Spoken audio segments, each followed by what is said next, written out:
इलेक्शनाव इउपिपिएलआ बेसेबां मोनामोनलाय बिथांमोना 12 जन मोनदों जों बेसेबां मोना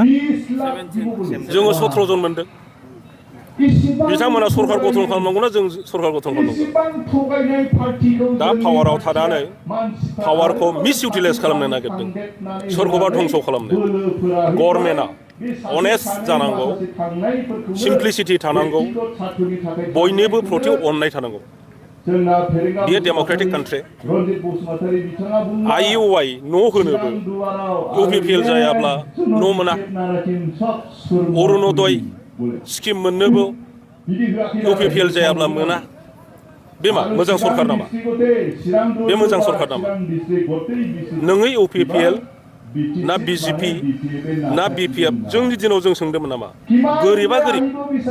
गोरिबा न' मोननांगोन गोरिबा सरकारनि आसनि मोननांगोन जों बेखौसो खामानि मावबोदों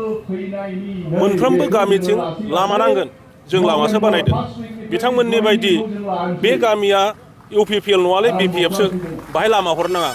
बाहाय दैखर हरनो नाङा बिसिनि स्कुलखौ बानायनाङा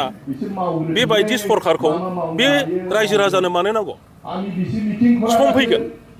जेब्ला इलेक्सन फैगोन बिथांमोनहा दिनै जि पावारखौ अपबेबहार खालामदों रायजो राजाफोरखौ जेरै परिबर्तननि नामावहाय नङै नङै खोथा बुंनानै दिनै थगायजोबदों न'खर न'खर साख्रि होगोन होननानै दासिमबो सासेबो चौकिदार साख्रि होनो हायाखै बिनि फिननायखौ रायजो राजाया फैगौ इलेक्सनाव होगोन अब्लानो नोंथाङा बुजिगोन जे बिपिएफआ 0 जायो ना इउपिपिएलआ 0 जायो